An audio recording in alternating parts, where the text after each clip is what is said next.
আসসালামু আলাইকুম, সবাইকে বারাকা ফ্যামিলি ভিডিওতে স্বাগতম। আজকে আমি খুব সহজ দুটি রান্না দেখাবো। প্রথমে শিং মাছ দিয়ে ঢেঁড়স, এরপর ধুন্দুল দিয়ে টাকি মাছ।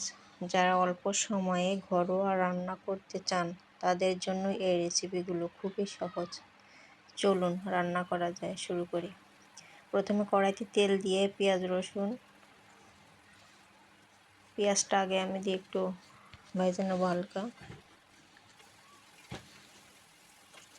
ঢেঁড়স দিয়েও রান্না করা যায় মাছ, কিন্তু আমার বাসায় ঢেঁড়স বেশি ছিল না। ঢেঁড়স বা ভেন্ডি যে কয়টা ছিল সেই কয়টা দিয়েই রান্না করলাম। মশলাটা কষানোর জন্য বাকি পেঁয়াজটা হালকা একটু লাল হলে একটু পানি দিয়ে দেব।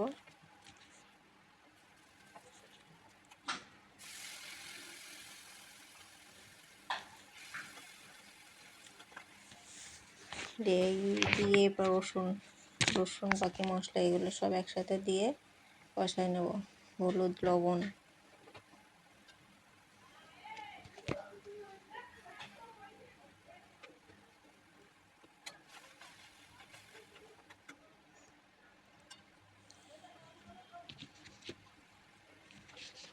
জিরা মশলা গুঁড়া, ফল একসাথে দিয়ে দিলাম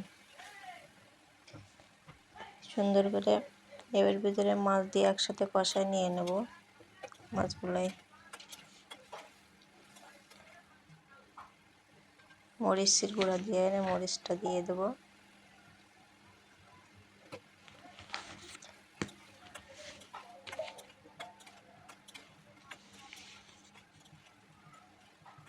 এতেই পানি দিয়ে দেবো। ভালোভাবে মাছটা কষায় নিয়ে, ভেন্ডি তো নরম, তাড়াতাড়ি সিদ্ধ হয়ে যাবে। বেশি পানি দেবো না, অল্প করেই পানি দেবো। পানি উঠলে ভেন্ডিগুলো দিয়ে দিলাম, সাথে ছোট্ট একটা আলু কুচি কুচি করে কেটে দিলাম।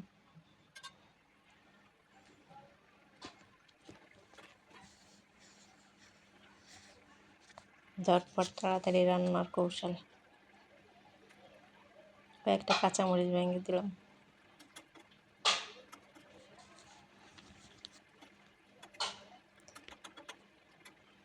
তাড়াতাড়ি রান্না হয়ে গেলে এটা হালকা একটু ঢেকে দিয়ে যাতে ভেন্ডিগুলো একটু আসে।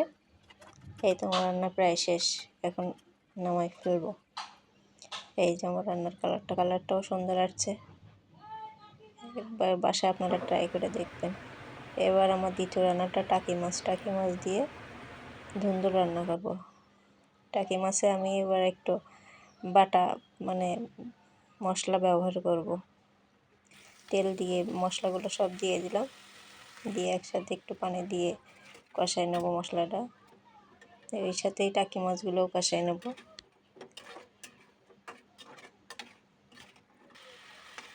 মাছগুলো উঠাই নেব আস্তে আস্তে, নেড়ে ছেড়ে ভালো করে মাছগুলো আস্তে আস্তে উঠাই নেব।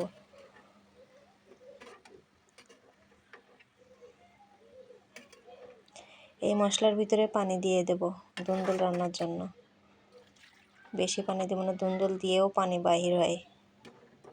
পানি উতলে গেলে এই যে আমার ধুন্দুল পরিষ্কার করা রাখা, এগুলো এবার দিয়ে দেব। দিয়ে একটু নেড়ে ছেড়ে ঢাকনা দিয়ে দেব।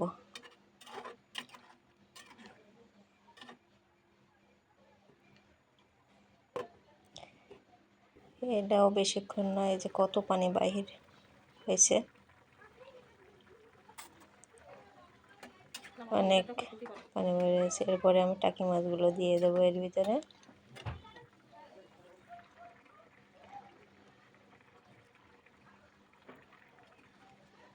একেবারে পাতলা রান্না, পাতলা ঝোল বা ঘরোয়া রান্না, তেল মশলা কম দিয়ে।